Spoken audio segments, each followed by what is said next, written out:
Samo da još uvedu struju i slobodu kretanja, pa će biti još stabilnije. Kad je počelo bombardovanje Srbije, zatvoren je muzej Nikole Tesle u Colorado Springsu, spomen ploča na hotelu u Londonu u kojem je živeo Slobodan Jovanović odmah je prekrivena.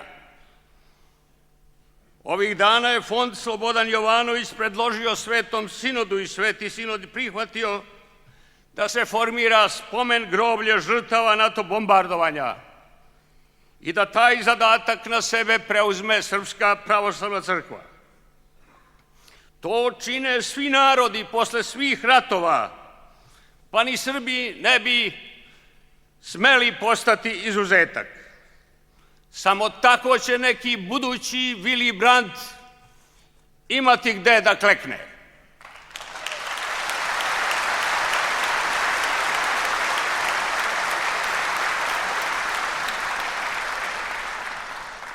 Bilo bi rečito i plemenito da i NATO pakt podigne groblje svojim žrtvama postradalim od ruke srpskih zločinaca. Bilo bi to jedinstveno groblje u istoriji ratova u kojoj ne bi bio sahranjen ni jedan poginuli vojnik, ali bi tu mogli sahraniti obraz i savest međunarodne zajednice i NATO pakta.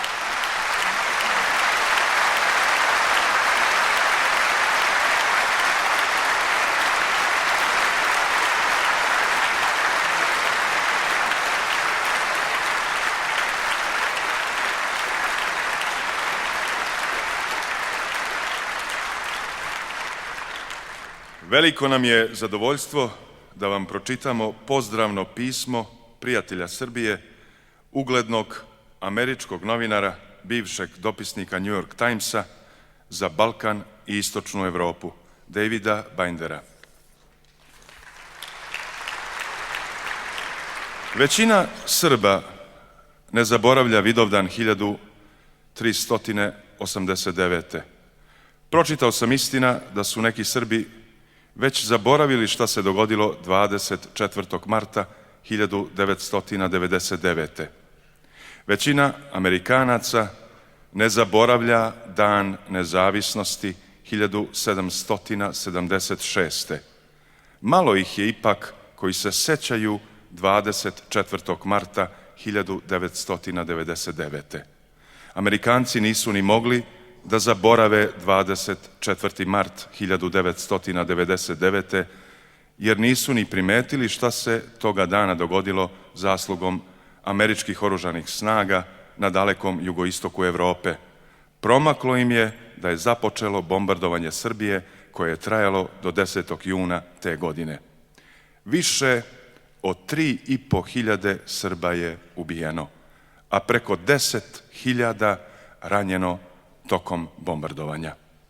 Ispitivanja pokazuju da je doza zračenja osiromašenog uranijuma, iako niža od doze zračenja iste količine prirodnog uranijuma, dovoljna da poremeti funkcionisanje bubrega, jetre, mozga i srca. Vojni veterani koji su učestvovali u sukobima u Persijskom zalivu, Bosni i Hercegovini i na Kosovu imaju 14 puta više hromozomskih abnormalnosti u svojim genima. Lekari u bolnici u Kosovskoj Mitrovici konstatovali su 2001. godine da se od 1998. broj obolelih od malignih oboljenja drastično povećao.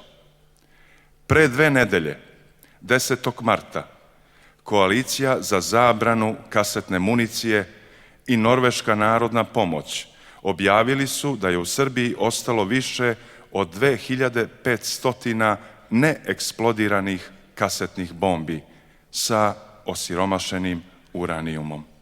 One predstavljaju neposrednu opasnost za oko 160.000 ljudi koji žive u oblastima u kojima je preostala kasetna municija, tvrde ove dve organizacije.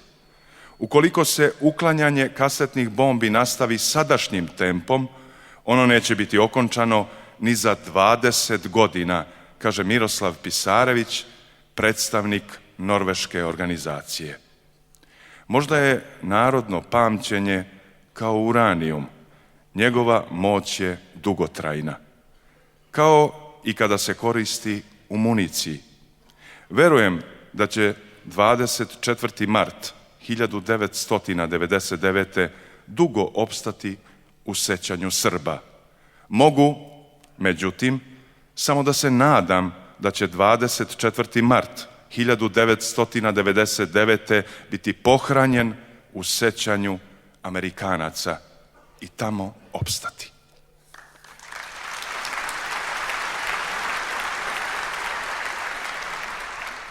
Posebno nam je drago što je večeras sa nama dr. Radomir Kovačević, načelnik Radiološkog instituta u Beogradu.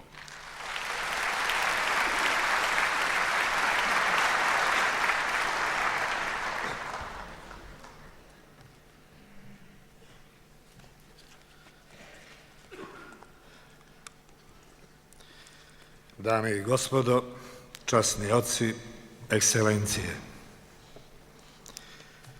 20. vek je za čovečanstvo vek najvećeg napretka. Nažalost, za Srbe je već vek najvećih stradanja, ali i slave. Što nas je manje, naš udeo u časti je veći, izgovorio je neko od znamenitih Srba. Izgleda da je za to znao i monstruozni, jer čovjek kad izgubi savest postaje monstrum, portparol NATO alijanse kada reče Srbe treba spokojno bombardovati, sve će se to brzo zaboraviti. A engleski žuti list Sun pišući dodaje gađajte ih kao pse i postupiše tako. U bitki između spartanskog kralja Leonide i persijskog cara Darija odnos snaga bio 1:200. Odnos snaga između Srba i NATO pakta bio je 1:800. Međutim, bolje je reći da je taj odnos bio nemerljiv, ali i David se suprotstavio Golijetu. Sigurno su znali i da sve što uradimo u životu odjekuje u večnosti. Zato su upotrebili uranijum, materiju čiji je poluživot 4,5 milijarde godina. Praktično je večan.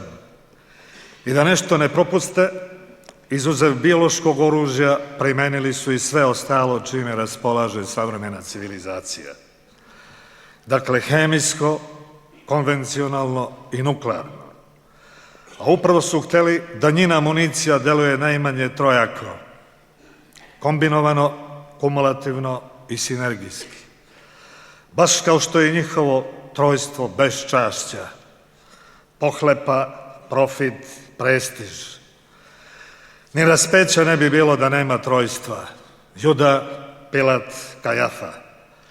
Sebi su namenili prestiž, a Srbima eutanaziju i leševe. Danas, 10 godina posle, kao neposredna posljedica, u Srbiji je potpuno promenjena slika rađanja, obolevanja i umiranja. Samo se od raka umire gotovo 2 puta više. Neplodni brakovi, spontani pobačaji, mrtvorođena deca, deca rođena sa teškim manama. Mala Nikolina je rođena bez vida i bez očiju. Ona je ko žrtva veća i od Milice Rakić, Sanje Milenković. Najmoćnije srpske institucije su našle velike količine uranijuma i brojnih hemikalija u biljkama, životinjama domaćim i divljim, vodi, vazduhu i u ljudima Srbije. Količine su mnogo veće nego što su oni utvrdili u telima svojih pasa rata. Genetičke promene, najtipičnije i najvažnije za ove posljedice, su najmanje 10 puta brojnije nego što je do sada bilo poznato. A utvrđene su nepunih